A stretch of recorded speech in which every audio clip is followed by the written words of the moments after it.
네, 오늘도 기도에 나온 모든 분들을 환영하고 축복합니다.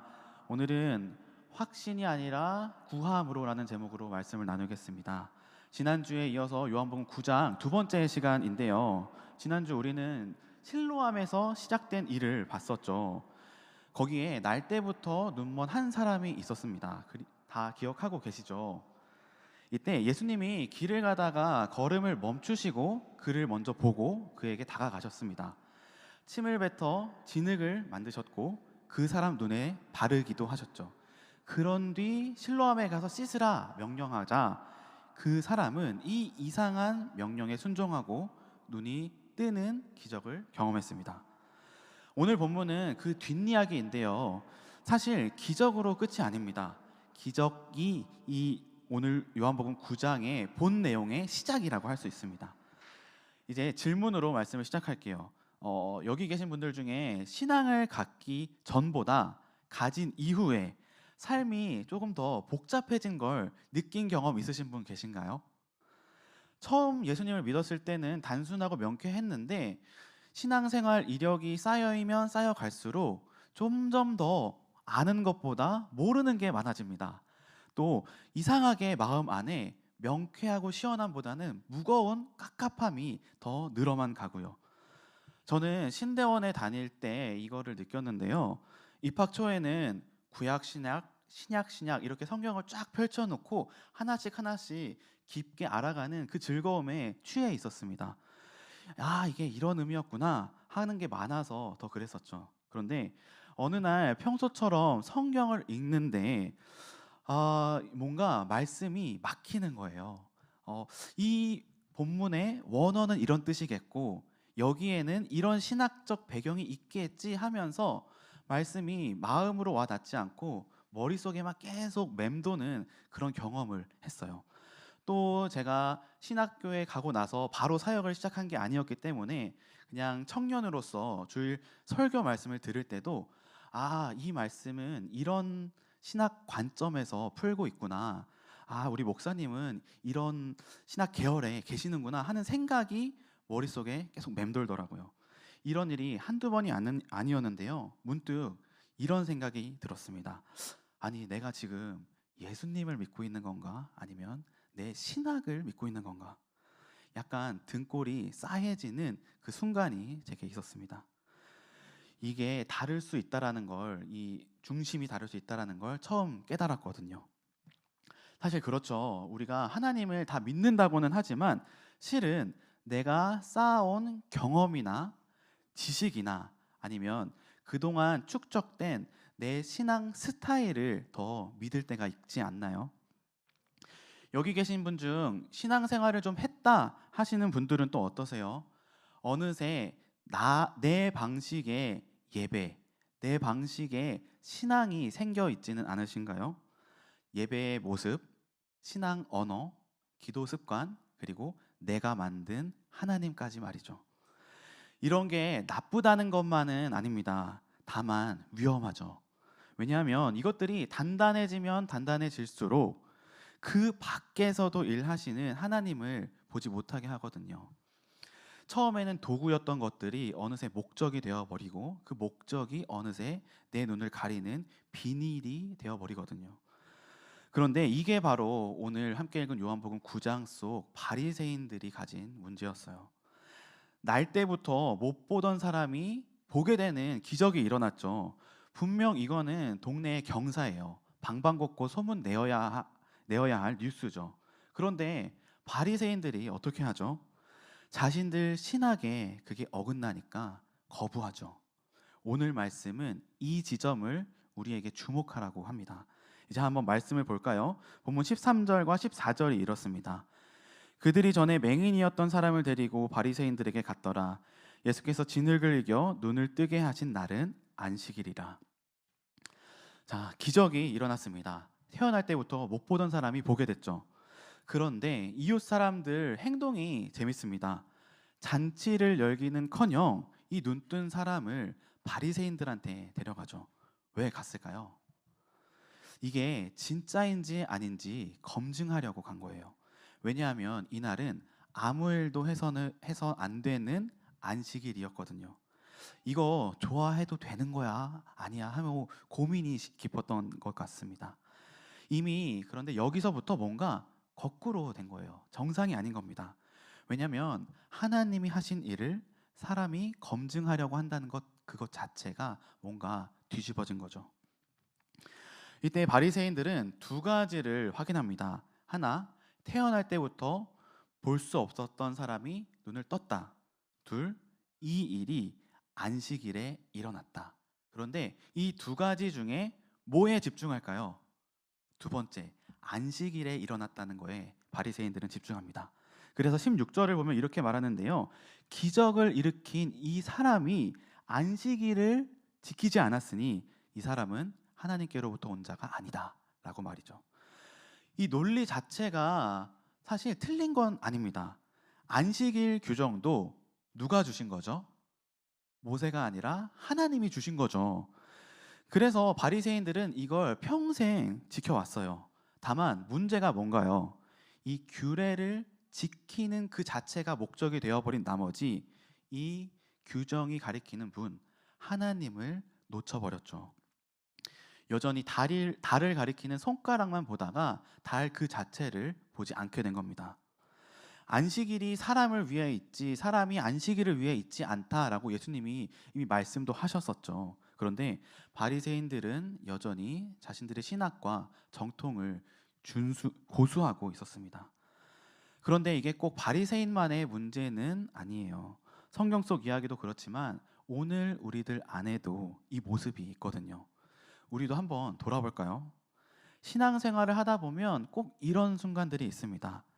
어느 날 기도회를 마치고 집에 가는 길에 오늘 기도가 좀 됐다. 오늘은 좀 말씀이 안 와닿았는데 하는 이런 생각들이 들 때가 있어요. 이게 대부분 맞기는 합니다. 그런데 어쩌면 기도나 예배에 내 기준이 생겼고 그 기준을 주인 삼은 걸 수 있어요. 이 정도는 돼야 기도한 거다.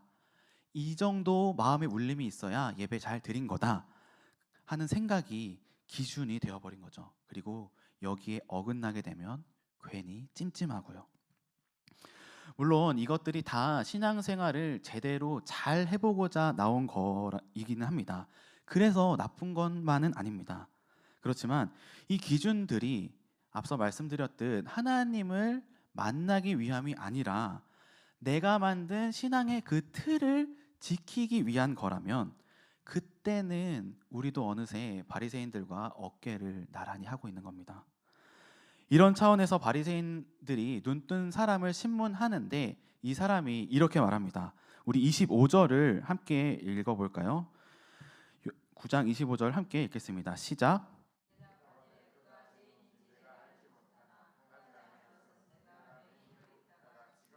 그것이니이다. 바리새인들이 이렇게 말했죠. 자 봐. 안식일에 사람 고치는 건 율법을 어기는 거야. 그러니까 너가 지금 겪은 일은 옳지 않아. 그런데 이때 이 사람이 들고 있는 건 뭔가요? 딱 하나입니다. 그거 다 됐고 시각장애인이었던 내가 지금 본다니까. 어떤가요? 이 사람의 말 되게 단순하죠. 여러분 이게 신앙입니다. 신학적으로 맞는지 아닌지는 따지지 않습니다. 논리를 내세우지도 않고요. 자기가 겪은 단 하나의 그 사실만을 붙들고 말하는 거예요. 어쩌면 이게 예수님이 말씀하셨던 어린아이의 신앙과 같은지도 모르겠습니다. 마태복음 18장에서 예수님이 이렇게 말씀하셨죠. 어린아이들과 같이 되지 아니하면 결단코 천국에 들어가지 못한다. 어린아이는 어떤가요? 신학적 지식이 있나요? 아니죠. 논쟁도 못하죠. 그런데 어린아이는 또 어떤 특징이 있죠? 배고프면 배고프다 하고 부모가 안아주면 좋다고 웃고 뭔가 마음에 안 들면 그 자리가 어디이건 상관없이 엄청 큰 소리 내며 엉엉 울죠. 아직 저희 아기는 이런 일이 없기는 한데 약간 두려운 마음이 있습니다. 아무튼 어린아이들은 보고 겪은 걸 느끼는 걸 그대로 말해요. 꾸미거나 체계화하지 않죠. 이 눈뜬 사람이 바로 그랬어요. 그리고 그의 이 단순한 고백이 가장 강력한 증언이었죠. 하나님을 증언할 때 신학이 필요한 게 아니에요. 하나님이 내게 하신 일을 그대로 있는 그대로 꾸미지 않고 말하면 충분합니다. 그렇지 않나요? 우리가 하나님께 드릴 수 있는 가장 귀한 건요, 나는 잘 모르긴 하겠지만 그래도 하나님이 나를 사랑하신다는 것, 그것 하나만 압니다. 이게 바로 우리가 하나님께 드릴 수 있는 가장 정직한 고백일 겁니다. 그런데 지금 바리새인들은 어떻게 하고 있나요? 계속 추궁하죠. 아, 다 됐고 지금 과정이 잘못됐다니까 그러네 하고, 이제는 다시 상황을 정리하려고 이 일을 누가 어떻게 한 거냐고 또 다시 꼬치꼬치 캐묻습니다. 왜요? 먼저는 자기들 신학을 공고히 하려고, 그리고 둘째는 여기서 용인하면 자신들 기득권에 금이 가니까. 저 예수라는 작자가 두려워서 그랬습니다. 그러자 눈뜬 자가 또 말합니다. 아니, 이 정도면 당신들도 그의 제자가 되려는 거 아닙니까? 이렇게 관심을 두고 코치코치 캐묻는 거 보니 당신들도 제자가 되려는 것 같은데요? 하고 말하고 묻습니다. 그리고 점점 더 대화가 진행되자 이 눈뜬 사람도 뭔가 생각이 정리가 됐나 봐요. 그래서 이렇게 역공을 하는데 32절과 33절이 이렇습니다. 그 눈뜬 사람이 말합니다. 창세 이후로 맹인으로 난 자의 눈을 뜨게 하였다 함을 듣지 못하였으니 이 사람이 하나님께로부터 오지 아니하였으면 아무 일도 할 수 없으리이다. 이 사람도 어제까지는 볼 수 없었지만 유대인이기는 했잖아요. 당연히 성경도 제법 알았겠죠.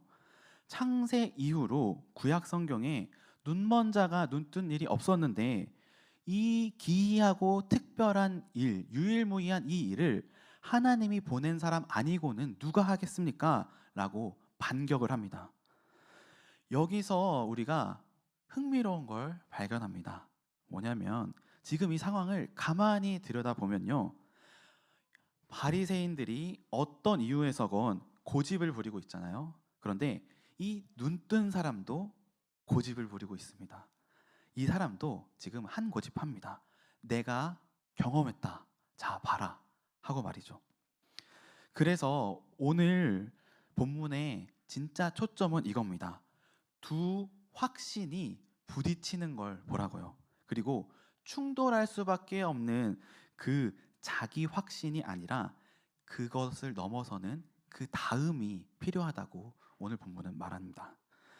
그동안 우리가 바리새인들을 나쁘다고만 봐서 그렇지 이 사람들도 분명히 독실했단 말이죠. 다만 결국 이 사람들의 끝은 뭐냐? 예수님께 돌을 드는 것, 그리고 십자가에 다는 거죠. 이 차이가 어디서 발생하냐? 지금 그걸 봐야 하는 겁니다. 확신이 아니라 무엇을 갖고 있어야 하느냐? 뭐인 것 같으세요? 볼까요? 바리새인들 참 대단한 신앙인이죠. 그런데 이들이 확신하는 대상은요, 자기들 정통이었습니다. 반면 눈뜬 사람은요, 신문을 2번이나 당하는 그 상황에도 위축되지 않고 당당한 근거가 있겠죠. 그 사람이 확신하는 게 자기가 아니라, 정통도 아니라 자신에게 일어난 일, 그리고 그 일의 주체 예수님을 확신했기 때문입니다. 이 사람은 나도 아니고 정통도 아니고 예수님을 믿었어요. 그러다 결국 이 두 확신이 충돌했을 때 결론부터 말하면 그리스도를 확신하고 구한 그 사람이 맞았죠. 우리에게는 확신을 넘어서는 주님을 구함, 이게 필요합니다. 지금 우리는 어디에 더 가까운가요? 하나님의 일이 내 신앙에 맞으면 끄덕끄덕하고 환영하고 어긋나면 거부하는 심판자인가요? 아니면 내 예상을 벗어나도 하나님이 하신 일이면 받아들이는 자리에 있나요? 고민해 보면 좋겠습니다. 이렇게 두 확신이 지금 충돌했어요. 그러다 바리새인들이 최후의 수단을 씁니다. 이 사람을 출교시키기로요. 34절에는 이 사람을 쫓아내리라 라고 써 있는데 이미 22절에 예수를 그리스도로 시인하는 자는 출교한다 라고 정했습니다. 그렇다면 이 출교가 구체적으로 뭐냐를 잠시 보면 좋겠는데, 이건 회당에서 배제하는 걸 뜻해요. 당시 이스라엘 사회에서 회당은 단순히 예배 장소가 아니었습니다. 일상 모든 게 이루어지는 장소였죠. 그래서 거기서 쫓겨난다는 건 종교만 아니라 직업, 생계, 안전, 관계 등 모든 걸 박탈당한다는 거예요. 요즘으로 치면 학생들의 퇴학이나 직장인들의 해고 그 이상일 겁니다. 사회적 매장이라고도 할 수 있죠. 이렇게 바리새인들은 지금 자신들의 확신을 지키려고 하다가 이 사람을 출교하는 지경까지 이르렀습니다. 말씀을 준비하다 바리새인들을 보면서 성경 속 한 인물이 불현듯 떠올랐는데요.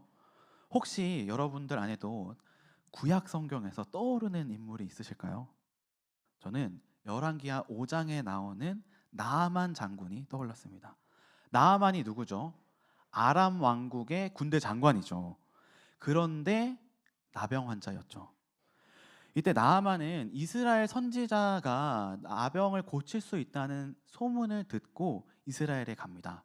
금은 보화를 가득 가져갔고 뿐만 아니라 아람 왕국의 친서까지도 들고 갔죠. 그런데 그 선지자였던 엘리사가 어떻게 반응한지 혹시 기억하시나요? 나아만을 직접 영접하는 게 아니라 사환을 보내서 말하죠. 요단강에 가서 7번 씻으라고요. 이때 나아만이 어떻게 반응했죠? 화가 머리 끝까지 났죠. 기대했던 게 있었거든요. 아니, 선지자가 직접 나와서 손도 좀 얹고 크게 주여 부르며 기도를 좀 해야, 그래야 이 지긋지긋한 나병이 낫지 않겠냐. 이 정도는 해야 되는 거 아니냐. 그런데 현실은 얼굴을 비치기는커녕 사환을 보내서 말하는 게 저 요단강 꾸정물에 들어가서 씻으라니요. 이러니 나아만은 노발대발했습니다. 그런데 다행스럽게 나아만한테는 충직한 종들이 있었어요. 그래서 종들이 말하죠. 아버지여, 선지자가 큰 일을 행하라 했다면 하지 않았겠습니까? 그런데 이 작은 일이니 한번 못하겠습니까? 하고요. 이 말에 나아만이 마음을 바꿉니다. 그리고 요단강에 몸을 7번 씻자 나병이 나았죠. 나아만과 바리새인의 차이가 느껴지시나요? 나아만은 자신의 기대와 다른 방식을 받아들였죠. 하지만 바리새인들은 끝까지 거부했고요. 그래서 예수님도 나중에 이 나아만 이야기를 언급하며 이렇게 말씀하셨습니다. 누가복음 4장 27절인데 우리 함께 화면을 보고 읽겠습니다. 시작.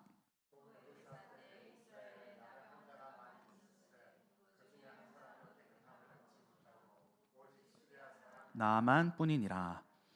하나님 백성이라고 자처하는 사람들이 오히려 이방인보다 더 많은 걸 놓쳤다고 예수님이 지적하세요. 오늘 우리도 내가 가진 그 틀을 고수하다 하나님의 일이 혹시 그 밖에서 일어난다고 거들떠 보지도 않고 있는 건 아닌지 돌아보면 좋겠습니다. 다시 본문으로 들어와서 이제 눈뜬 자는 어찌 됐건 출교당해서 밥줄이 끊겼어요. 눈 떠서 좋기는 했는데 바로 그날 인생 무너진 겁니다. 반면 바리새인들은요, 권력으로 찍어 누르고는 의기양양했겠죠. 게임 끝났다고요. 그런데 바로 여기서 반전이 생깁니다. 그리고 사실 요한복음 9장의 하이라이트는 실로암 기적이 아니라 지금 여기서부터입니다. 우리 35절을 한 목소리로 읽겠습니다. 시작. 그를 만나사 이르시되 내가 인자를 믿느냐. 이렇게 35절이 시작하죠. 예수님이 듣고 찾아가셨다. 이 사람이 예수님을 찾아간 게 아니죠. 예수님이 그를 찾아가셨습니다. 그런데 이 35절 어디서 들은 것 같지 않나요? 지난주 9장 시작 때와 같은 패턴이죠.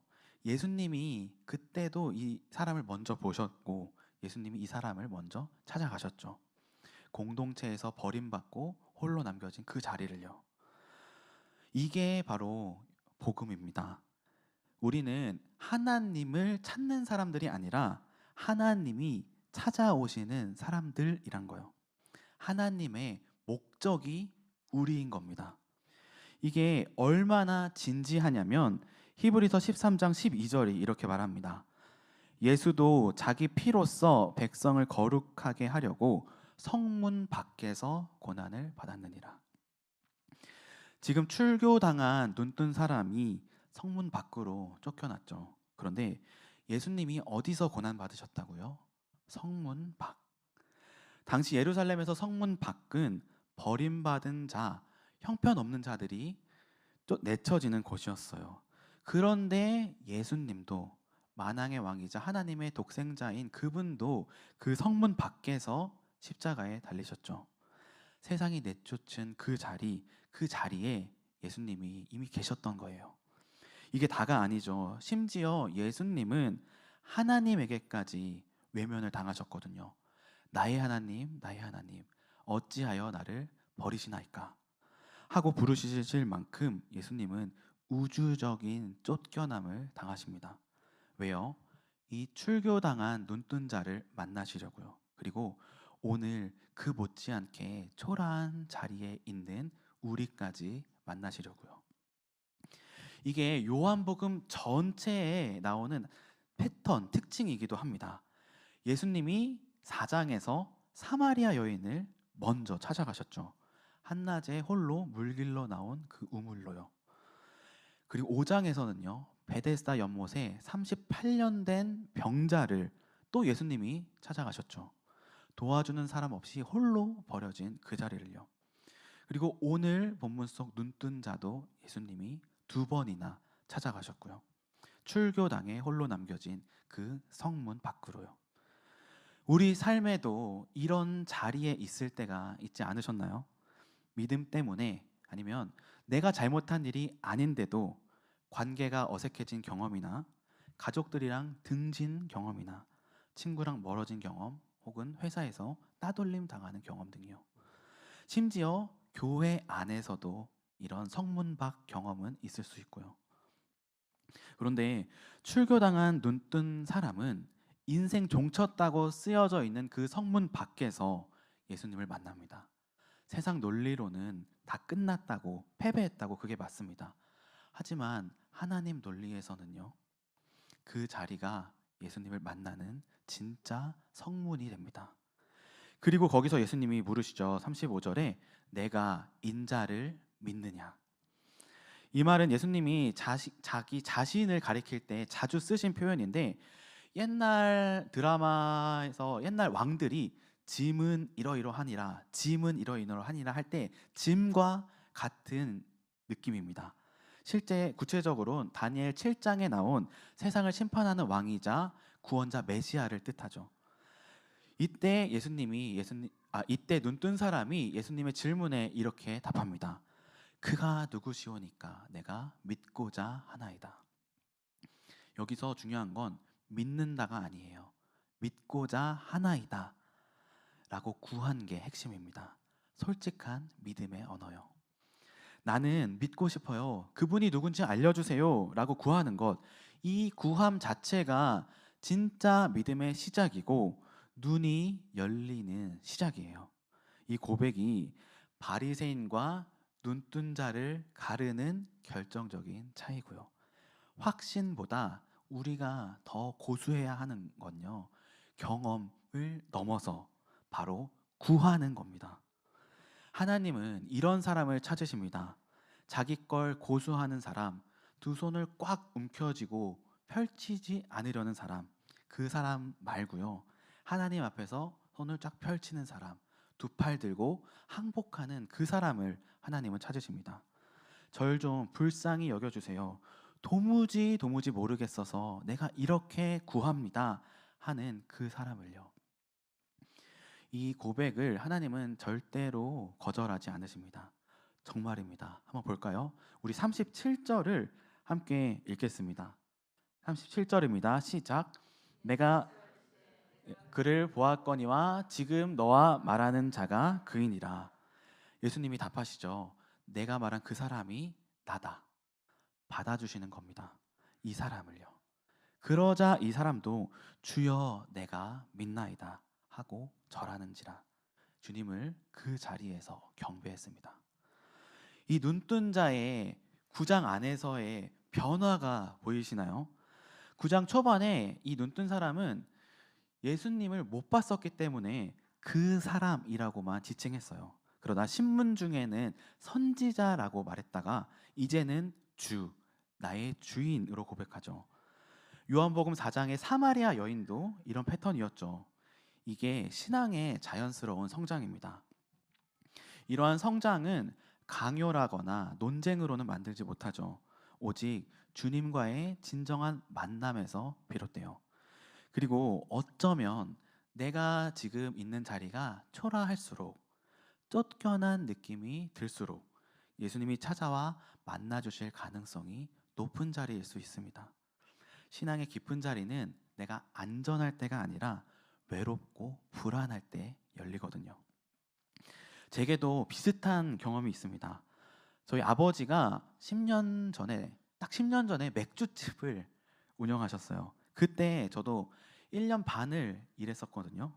하기 싫은 일을 우리 집 일이라서 또 대학 졸업 후 취업된 곳이 없어서 억지로 했습니다. 물론 억지로 하긴 했지만 최선을 다했어요. 다만 그때 낮밤이 바뀌고 굉장히 페인처럼 살았습니다.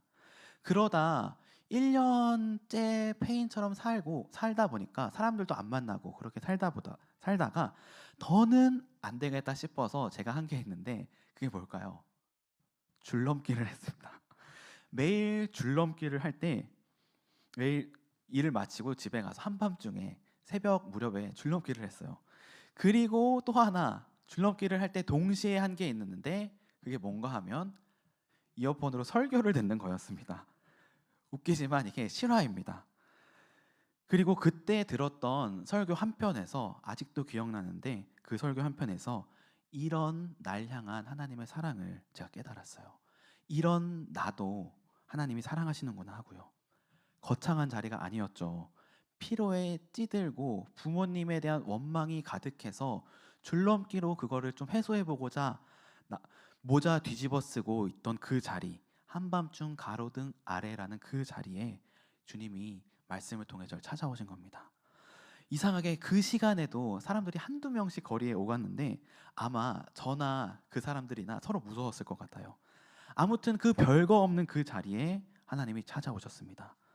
저도 모태신앙으로 났지만 지금까지 아무런 감흥 없이 신앙생활 하다 그때 비로소 하나님이야말로 진짜 답이구나 하고 하나님을 내 주로 고백하게 됐습니다. 이제 예수님의 결론 선언입니다. 39절이 이렇습니다. 예수께서 이르시되 내가 심판하러 이 세상에 왔으니 보지 못하는 자들은 보게 하고 보는 자들은 맹인이 되게 하려 함이라 하시니. 이 말씀이 어떤가요? 충격적이지 않으세요? 예수님이 오신 목적이 사람들을 더 눈멀게 하려는 거라니까요. 이것 알고 계셨나요? 이때 따라 나왔던 바리새인들이 있었는데 끼어들어서 질문합니다. 아니 그러면 우리도 맹인이냐? 하고요. 여기에는 이 사람들의 여전한 자기 확신이 있죠. 우리는 눈멀지 않았다. 이렇게 똑바로 서서 다 본다. 하지만 예수님은 이렇게 답하십니다. 41절을 우리 함께 읽겠습니다. 시작.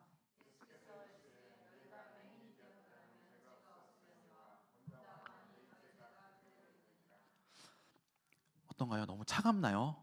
예수님이 T인가 싶기도 한데 이 말씀은 사실 정죄라거나 저주가 아닙니다. 오히려 초대입니다.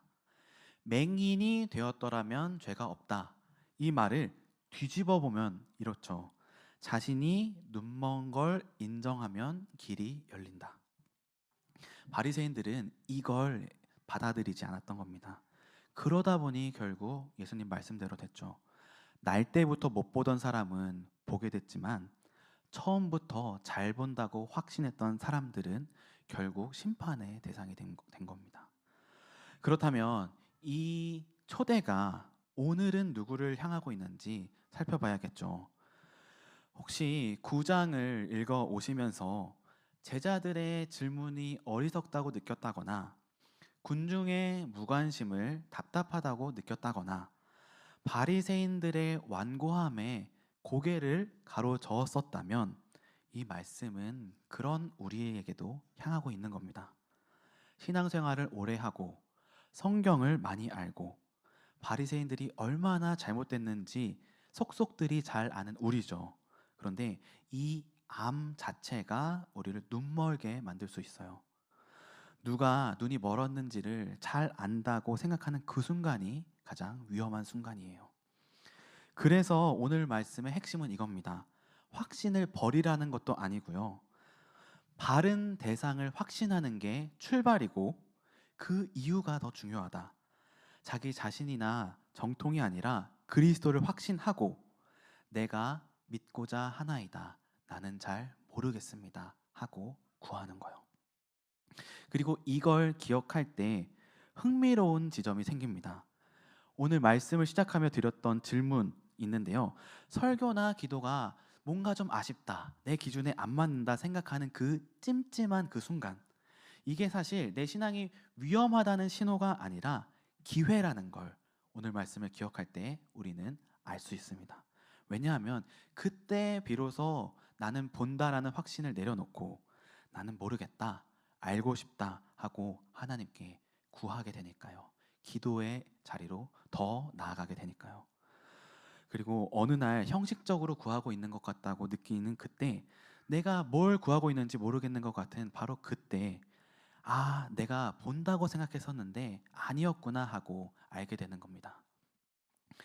제가 전에 사역했던 교회에는 봉사 연한 제한이 있었는데요. 한 부서에서 10년을 섬기면 무조건 그 부서를 떠나야만 했어요. 이걸 두고 마음이 어려워하시는 분들이 적지 않았습니다. 특히 제가 섬겼던 중등부에서도 10년을 봉사했던 부장 선생님이 내려놓으시면서 굉장히 서운해하고 마음이 힘들어 하셨어요. 그 자리가 그분 삶의 중심이었으니까요. 그런데 그 다음 해 봄, 제가 그분과 오랜만에 만나 차 한 잔을 하다가 그분이 이렇게 말씀하시더라고요. 이제야 제가 주일 예배를 제대로 드립니다. 그동안은 교회 오면 해야 할 일들이 머릿속에 가득해서 이건 맞고 저건 아니고, 저 친구는 잘하고 있는데 저 친구는 좀 혼내야겠고 하는 기준이 너무 명확하고 그 기준들만 보여서 말씀이 귀에 들어올 틈이 없었거든요. 그런데 지금은 그냥 말씀을 듣는데요. 그래서 주일이 달고 또 기다려진다고 하시더라고요.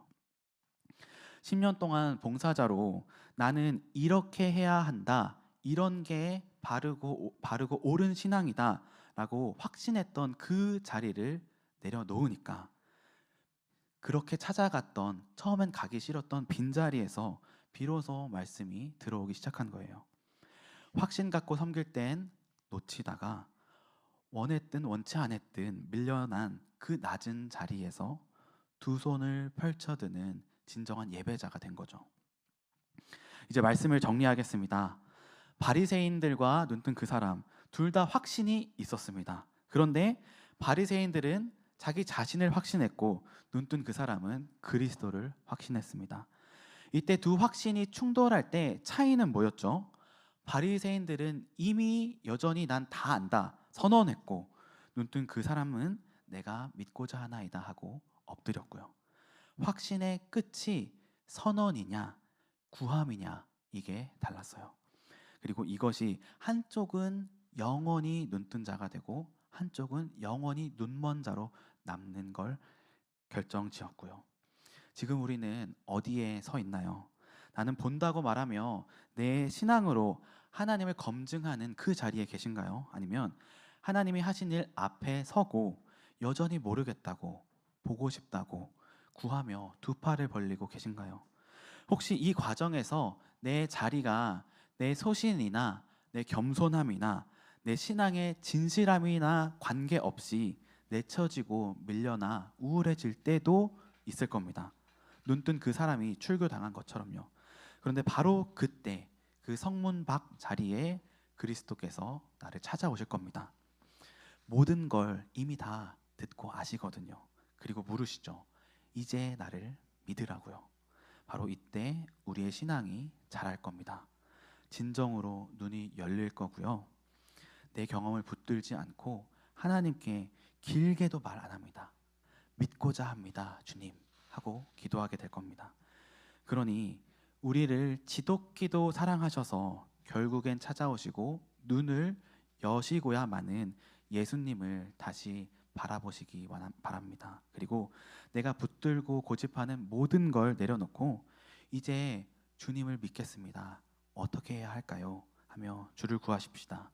그때 우리는 지독한 확신의 감옥에서 벗어날 겁니다. 나아가 진정으로 자유롭고 기쁘게 주님을 예배하는 영광을 누리게 될 것입니다.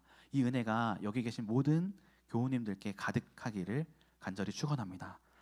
이 시간 우리